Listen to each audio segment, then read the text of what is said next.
घरासमोर उभा केलेला पिकअप चोरून नेणाऱ्या दोघांना MIDC पोलिसांनी 24 तासात अटक केली। त्यांच्याकडून चोरीची पिकअप आणि दुचाकी असा 2,10,000चा मुद्देमाल हस्तगत करण्यात आला। संदीप अप्पासाहेब बर्फे आणि राहुल नवनाथ बर्डे दोघे राहणार आडगाव तालुका पाथर्डी अशी अटक केलेल्या चोरट्यांची नावे आहेत। खोसपुरी तालुका नगर येथील रज्जाक सिकंदर शेख यांचा पिकअप त्यांच्या राहत्या घरासमोरून अज्ञात चोरट्यांनी चोरून नेला। या प्रकरणी शेख यांनी दिलेल्या फिर्यादीवरून MIDC पोलीस ठाण्यात गुन्हा दाखल करण्यात आला।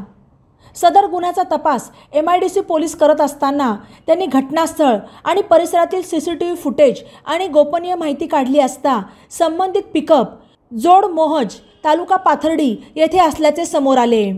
पोलिसांच्या पथकाने पिकअप आणि त्याची चोरी करणाऱ्या दोघा संशयितांना ताब्यात घेतले। त्यांच्याकडे चौकशी केली असता त्यांनी पिकअप चोरीसह आडगाव येथून दुचाकी चोरी केल्याची कबुली दिली। पोलिसांनी पिकअप आणि दुचाकी हस्तगत करून दोघांना अटक केली।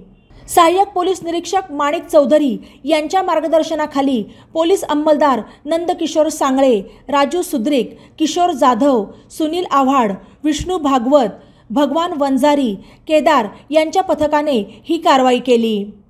बातम्यांसाठी ई नवा मराठा YouTube चॅनलला सबस्क्राइब करा आणि बेल आयकॉनवर प्रेस करा।